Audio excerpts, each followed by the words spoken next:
Vou começar, Luiz Felipe. Eu acho que o pessoal está curioso aqui com a sua opinião, com a sua análise sobre esse novo cenário aí da disputa eleitoral. Vamos trazer aqui o anúncio do Flávio, trazendo ali, né, a decisão do Jair Bolsonaro, do pai dele, de indicá-lo para essa disputa ao Planalto. Tem o tweet do Flávio Bolsonaro, fazendo ali um anúncio, né, com grande responsabilidade, que confirma a decisão da maior liderança do Brasil, Jair Messias Bolsonaro, de me conferir a missão de dar continuidade ao projeto de nação. Aí ele continua, diz que o nosso país vive dias difíceis, em que muitos se sentem abandonados, aposentados são roubados pelo próprio governo, narcoterroristas dominam cidades e por aí vai. No fim, ele termina dizendo: me coloco diante de Deus e diante do Brasil para cumprir essa missão. E sei que ele irá à frente, abrindo portas, derrubando muralhas e guiando cada passo dessa jornada. Que Deus abençoe o nosso povo, que Deus abençoe o nosso Brasil. Luiz Felipe, muitas teorias aparecendo a partir deste anúncio. Já houve gente dizendo que era um balão de ensaio, já houve gente dizendo que era só para tentar alguma negociação com anistia. Enfim, como é que você recebeu essa decisão e o que esperar daqui para frente? Boa noite. Muito boa noite. Bem, vamos entender o contexto, que é muito importante, que o contexto é o fator dominante. O contexto é que a tocha do que o presidente Bolsonaro representa está livre. E o que ele fez? Ele entregou a quem ele tem confiança. E, ao mesmo tempo, ele deu um voto de não confiança a todos aqueles que representam o sistema. É exatamente isso que nós representamos aqui, ao menos nos debates e nas críticas, ao menos as minhas pessoais. Nós temos um sistema que se sobrepõe, que faz as suas escolhas, que determina o futuro do país e não pode se contrapor a esse sistema. E optou para excluir o presidente Bolsonaro do pleito, de uma maneira sistemática, completamente ilegal. E agora o presidente está dizendo, bom, quem eu confio é no meu filho. Então ele passou essa tocha para o filho.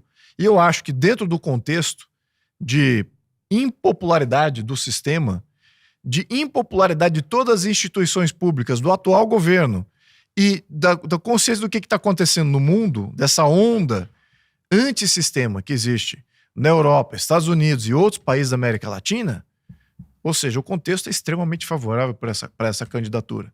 É isso que a gente tem que apontar aqui.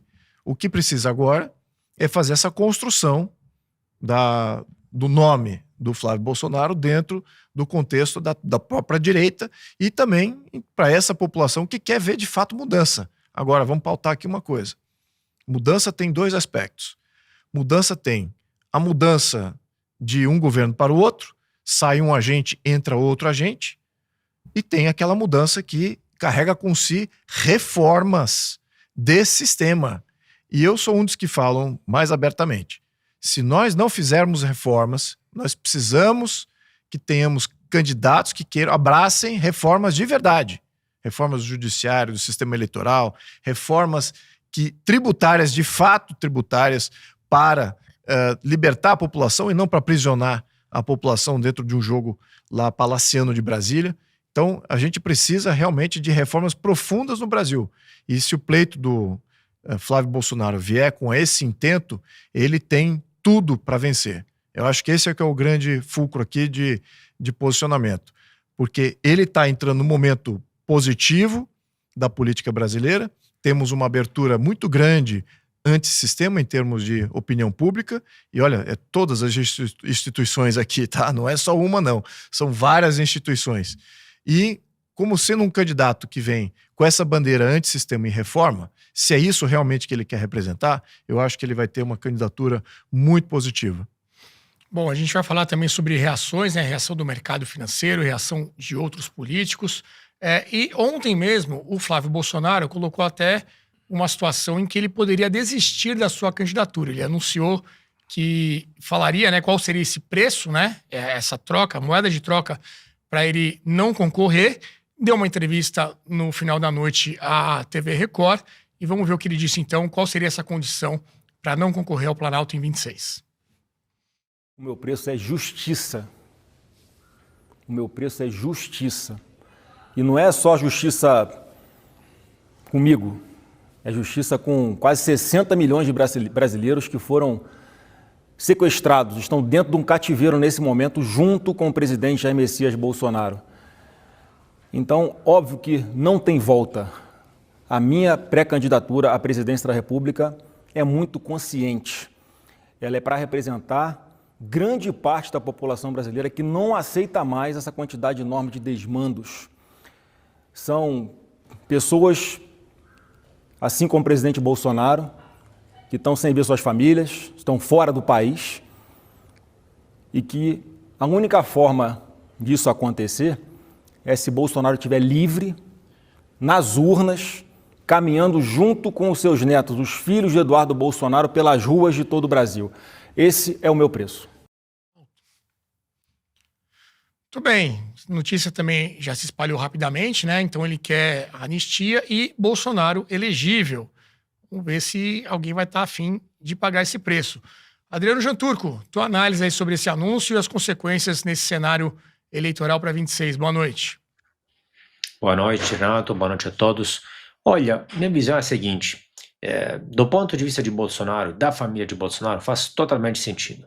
Bolsonaro está tentando não se entregar imediatamente ao Centrão e, por que não, colocar um filho dele como candidato ou pré-candidato. Afinal, se Flávio Bolsonaro virasse realmente presidente, afinal, ele também seria presidente, ou co-presidente no mínimo, além da questão da anistia se tornar mais provável, etc. Então, o erro foi, me parece, ao contrário, até aqui. Ou seja, ter oscilado entre Flávio Bolsonaro, entre Eduardo, entre Tarcísio, etc., e não ter tomado uma decisão mais rapidamente. Porque hoje, Bolsonaro, basicamente, o que acontece? A direita quer os votos de Bolsonaro, mas não quer Bolsonaro candidato e não quer nem ninguém da família Bolsonaro. Então, eles querem o quê? Que a Bolsonaro apoie qualquer um da direita ou do centro-direita, Tarcísio, etc., sem que ele ganhe nada em troca. E essa estratégia até agora não funcionou. Lembrando que Bolsonaro tentou de todas as formas, de fato, ser, depois que saiu do governo, que terminou o governo, hoje com o processo dele, negociar, ser mais moderado, etc. Lembrando, por exemplo, o apoio de Bolsonaro a Nunes em São Paulo, o apoio de Bolsonaro ao irmão de Gilmar Mendes como prefeito de Diamantina no passado, até aquela risadinha, piada que ele fez, que ficou televisionada no Brasil inteiro, durante o processo com Alexandre de Moraes, ou seja, ele ainda, ali, a famosa ligação que foi interceptada entre Bolsonaro e o filho, Eduardo Bolsonaro, onde Bolsonaro, o pai, fala para não pegar pesado com Gilmar Mendes. Então ele tentou ser mais moderado, negociar com o sistema, com o consórcio, para não ser preso. Obviamente, a tentativa, a análise foi totalmente errada. Ele foi preso, ele ia ser preso desde o primeiro momento. Este era o objetivo. O objetivo era tirar ele do jogo político. Então, hoje, quando já está tarde demais, a meu ver, aí ele está tentando a última carta que ele tem na manga. Não sei se isso é para valer, para Flávio concorrer de fato, ou para negociar alguma coisa. Neste sentido, a candidatura de Flávio também foi meio estranha, porque se saiu como candidato, falou que o pai indicou ele, e 2 dias depois, logo depois, já coloca um preço para ele poder negociar com o Centrão. Talvez isso podia ser feito de forma mais sutil, mais no médio prazo. Não por acaso, notícia de hoje mesmo, o Centrão boicotou um evento, um encontro que ele tinha organizado exatamente para começar esse tipo de negociações. Ainda, ele colocou agora um preço na cabeça dele, um alvo na cabeça dele também, porque agora a mídia vai, e o sistema de forma geral, vai atacar ele, vai achar casos e problemas legais. Ele também tem algumas questões já no passado, rachadinha, etc., mansões, etc. Então vão agora em cima dele com tudo.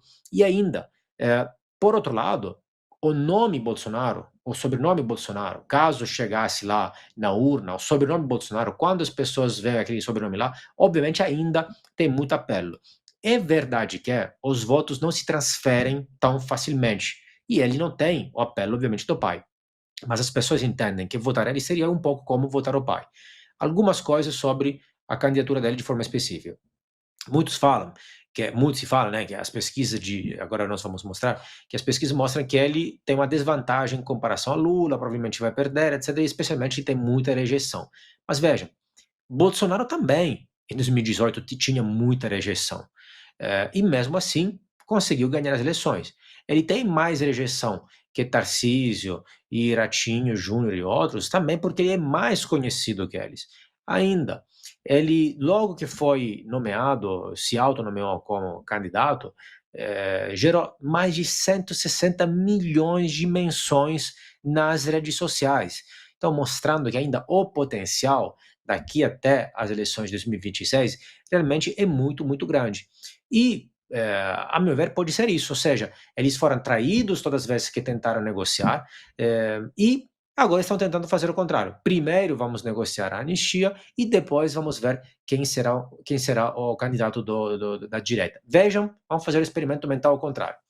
Se Bolsonaro, em lugar de indicar o filho dele, tivesse aceito indicar Tarcísio, hoje, basicamente, ele não teria nenhuma moeda de troca. Ele estaria falando, ok, eu vou apoiar o candidato do Centrão, do sistema, eu só trago os votos, em troca não vou ganhar nada.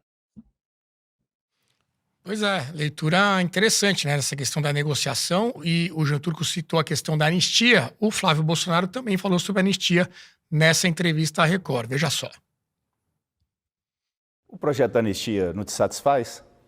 Além de anistia, você tem que ter o Bolsonaro nas urnas. O Brasil não é mais uma democracia plena, tá? A passos largos a caminho do que aconteceu em outros países autoritários, como na Venezuela, onde os opositores políticos do governo de plantão são tornados inelegíveis por atos antidemocráticos, são presos ou são assassinados.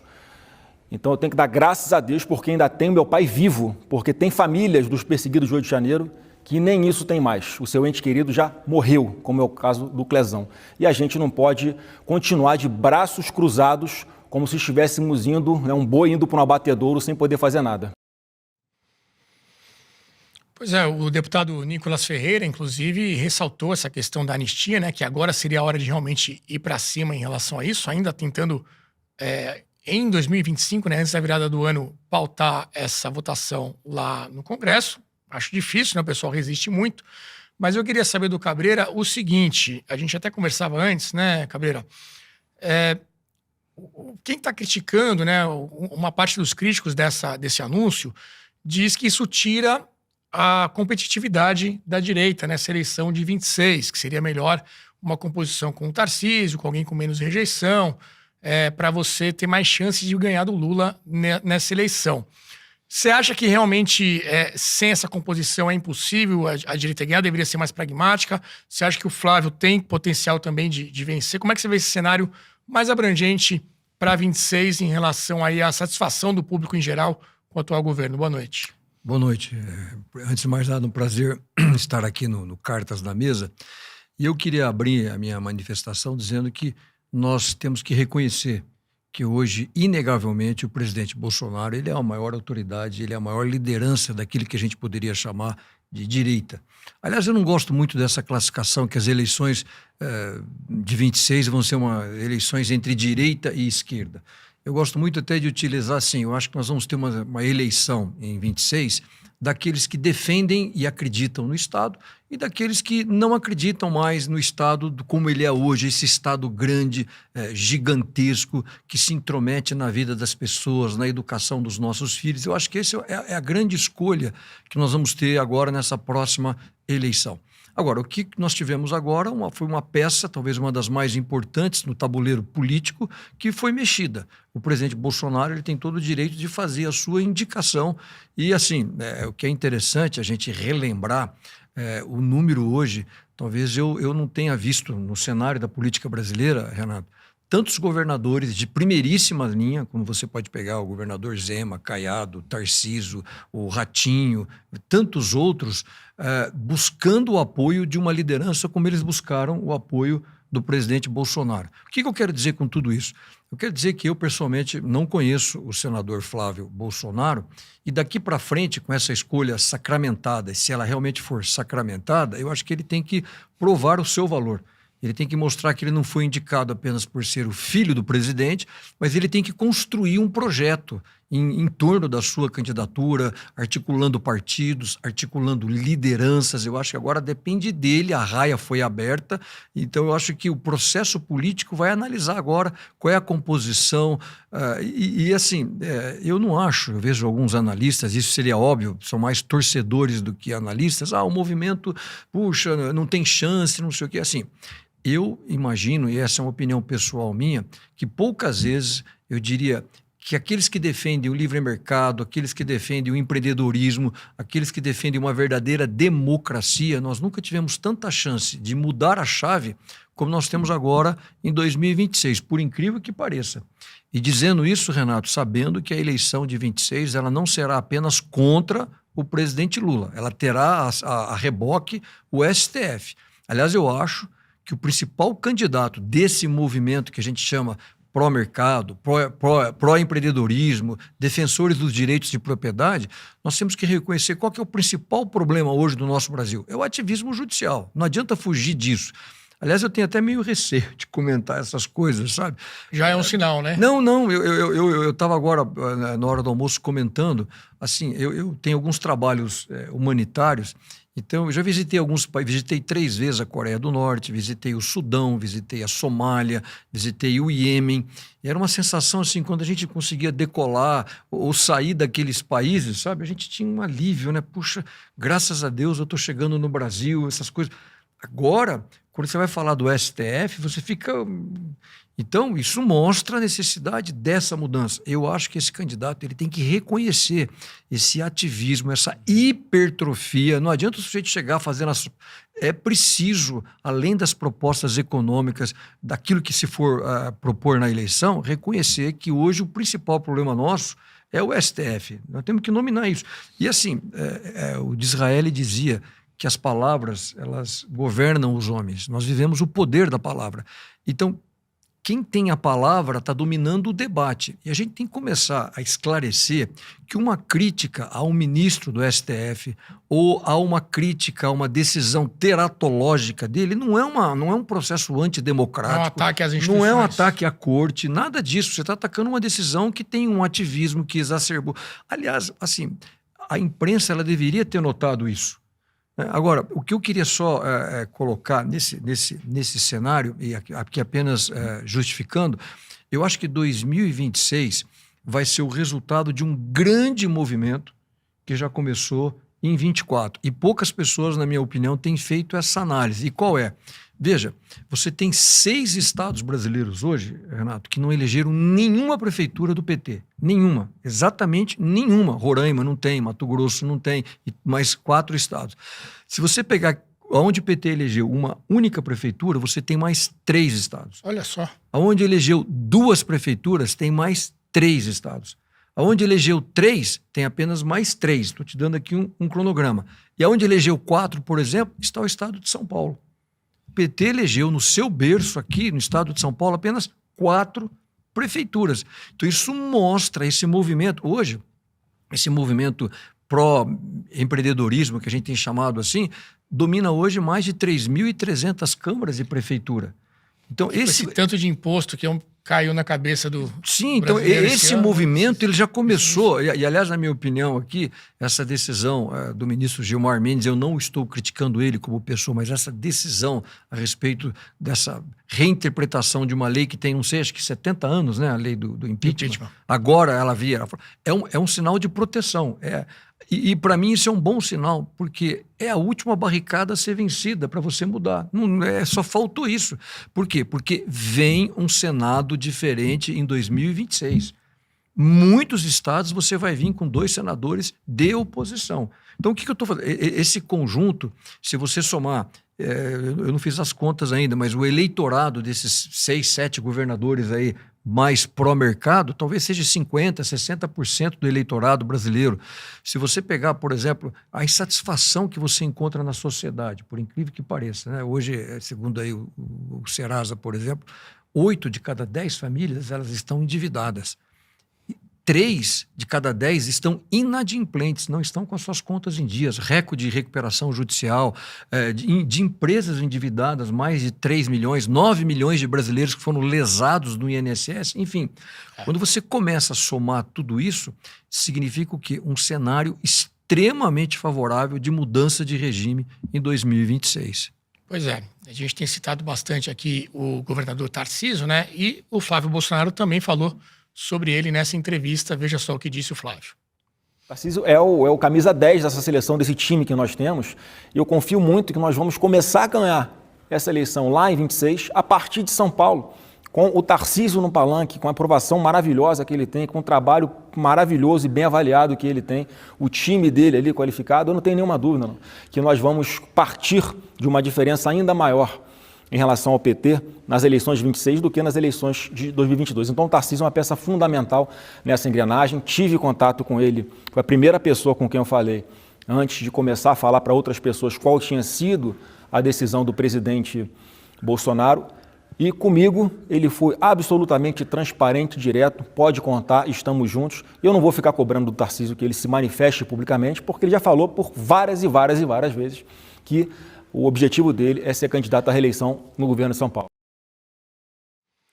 Você vê que ele cita até a questão do anúncio oficial, né, da manifestação do Tarcísio sobre esse apoio. Até então não tinha saído, ontem nessa entrevista, durante o dia de hoje também não, mas agora há pouco a CNN traz aqui, olha, uma manifestação do Tarcísio, temos aí a ilustração. Tarcísio reafirma a lealdade a Bolsonaro e diz que dará suporte para Flávio. O governador de São Paulo disse que o senador terá grande responsabilidade em pensar o futuro do Brasil. Notícia aqui de agora há pouco, primeira manifestação do Tarcísio após esse anúncio da candidatura do Flávio.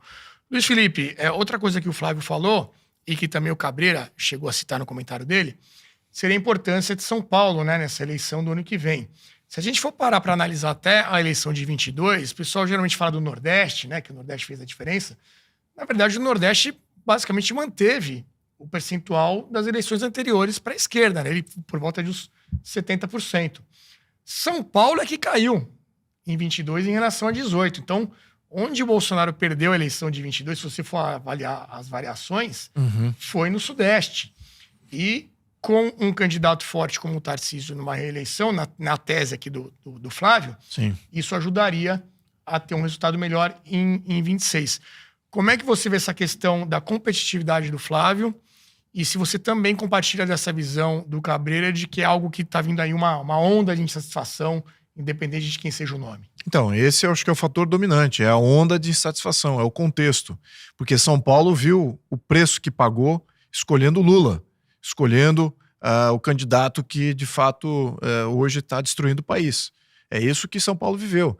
Lembrando aqui aos nossos amigos, São Paulo é o polo econômico do hemisfério sul. Não estamos falando aqui só do Brasil, América Latina. Estamos falando do hemisfério sul, corta o mundo no meio. O Brasil é o país mais importante e São Paulo é o PIB e o ecossistema mais político, econômico, social mais importante de todo esse hemisfério. E o que acontece nesse contexto? Em 2022, por diversas questões, talvez não tenham dado o número de votos necessários para o presidente Bolsonaro. E o que acontece? Escolheram Lula, né, por omissão talvez, uma parcela, e o que acontece é que temos aí o resultado, né, a destruição sucessiva economicamente do Brasil, a criação de uma ditadura efetivamente a partir de Brasília e socialmente a desintegração social, talvez recorde de imigrantes brasileiros para todo mundo, mais especificamente aqui para países vizinhos como Paraguai, Uruguai, exatamente pedindo refúgio do atual governo Lula, e muitos deles são empresários de São Paulo. Então, eu acho que São Paulo aprendeu que, de fato, não vai fazer esse erro mais uma vez. Então, eu acho até que, neste contexto, São Paulo vai abraçar uma candidatura de um opositor ao atual governo, e Flávio se apresentando já com as credenciais e tendo uma narrativa e também um posicionamento em prol dessas reformas positivas de mercado, em prol do mercado, eu acho que seria o caminho ideal para começar a conquistar o que já está ali, de certa maneira, dado de bandeja. Mas como o Cabreira mencionou, eu acho que ele tem uma missão de construção. Assim como a presidência do do seu pai, Jair Bolsonaro, foi uma construção ao longo de um período de 2014, que se iniciou em 2014, e logrou sucesso 4 anos depois. Então foram 4 anos de construção. Lembrando que em 2014 ele não era favorito. Em 2015 ele também não era um favorito, o presidente Bolsonaro. Mas a partir dos anos e dessas construções, isso se logrou sucesso em 2018.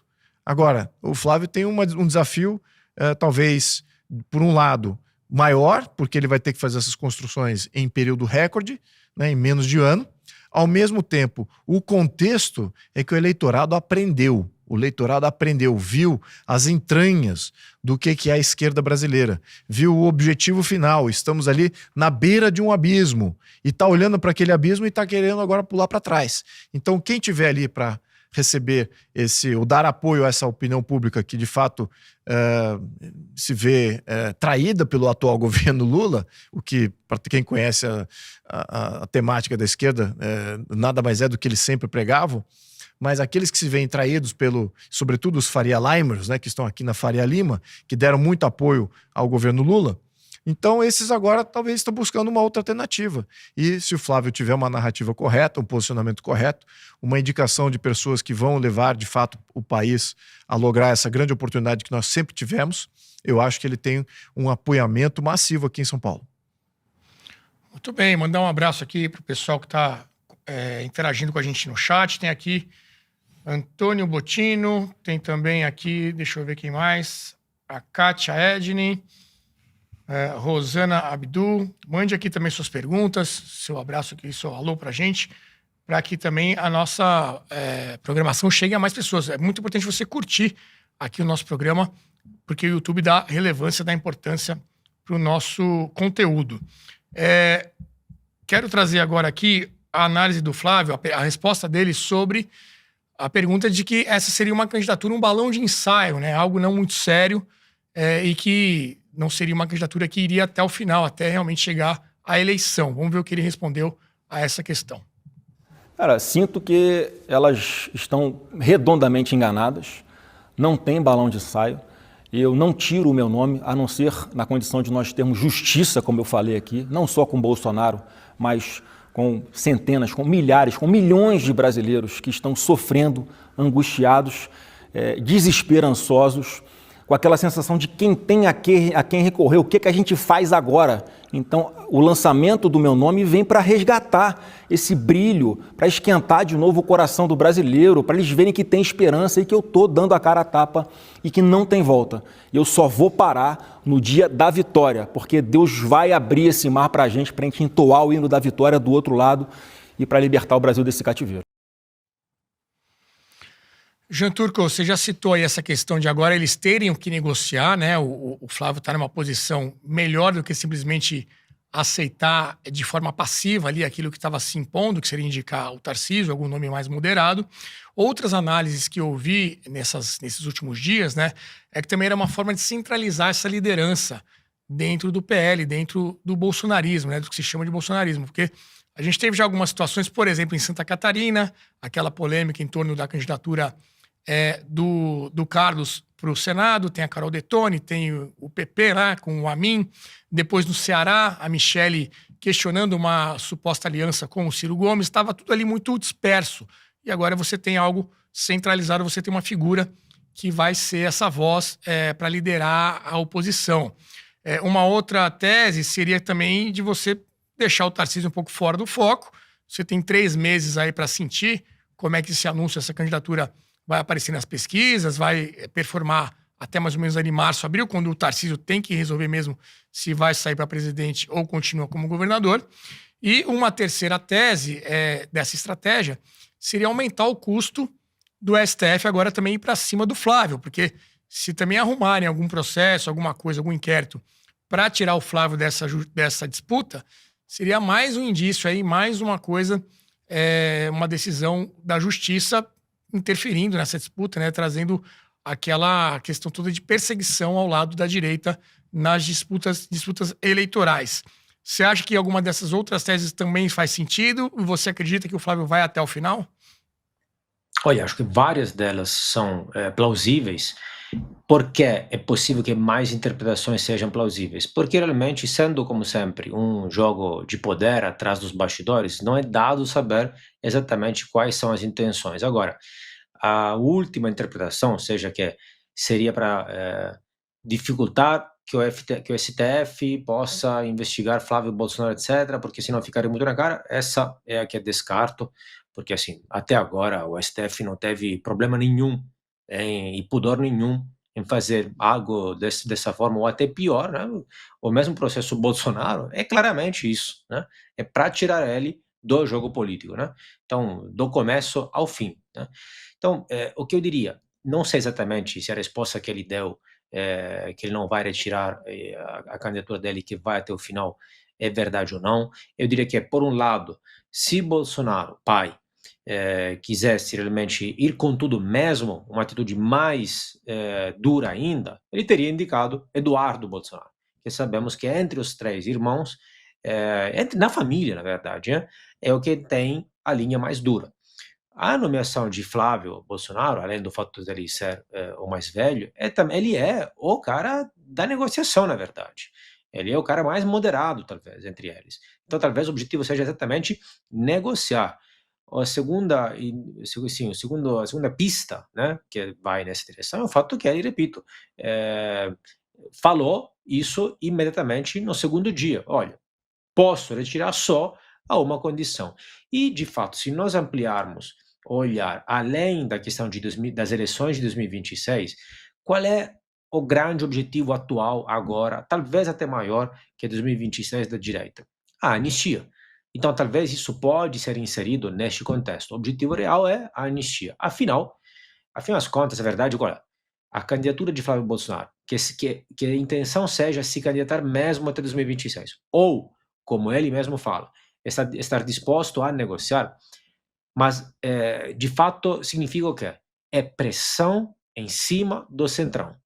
Desenhando é o seguinte: querem que eu retire minha candidatura para que não atrapalhe a candidatura de Tarcísio e não torne possível que Lula ganhe no primeiro turno, para que torne possível que um candidato do Centrão, da direita, seja candidato e chegue no segundo turno e tenha chance de ganhar. Então, para eu retirar a candidatura, vocês têm que aprovar a anistia. Afinal das contas, é verdade que tem um problema STF, que já falei, que mesmo se aprovar a anistia, o STF já falou claramente, mais claro que isso, não sei, que vai considerá-lo inconstitucional. Tem todas as questões, mas de fato o Centrão, até agora, tentou negociar, falou que negociava, demonstrou para o público que queria negociar, queria anistia, etc. e tal, mas de fato não pressionou muito, tanto assim, as duas lideranças do Congresso para pautar essa anistia. Então, é isso que a família Bolsonaro quer neste momento. A anistia, ao ponto que ele mesmo falou, que ele exigiu, ele quer, né, gostaria que fosse pautada até o final do ano. Então, até agora, rapidamente, até 2025. Lembrando que algumas questões interessantes, Renato, que é o seguinte, agora realmente a janela temporal está se fechando. Basicamente, é até março. Para os candidatos se desvincular do cargo, penso na eventual candidatura do governador Tarcísio, ele tem que decidir até março. E também a questão de Flávio Bolsonaro também delicada, porque se ele for realmente candidato até o final, ele corre o risco de, caso ele perca as eleições, caso se candidate e caso ele perca as eleições, ele corre o risco de não ter, atualmente é senador, de não ter mais nenhum mandato em 2027. O que coloca ele em muito risco, sabendo a situação. Ele vai ter que ir embora também, basicamente, como irmão, porque senão ele será processado e preso com certeza neste cenário. Lembrando que, além que, caso em 2026 ganhe de novo a esquerda, o STF, de qualquer forma, terá essa mesma composição que tem agora, se não pior, com Bessias. Então, todo mundo ali tem alguma coisa a ganhar e tem alguma coisa a perder. O ponto aqui agora é a anistia. A meu ver, é a enésima aposta errada, porque o STF já falou que, mesmo aprovando, mesmo o Congresso aprovando, vai considerá-la inconstitucional. Repito, o ponto é que a direita não tem mais nada para fazer. Já tentou negociar de todas as formas. Então, a última carta que resta para Bolsonaro é a candidatura do filho dele.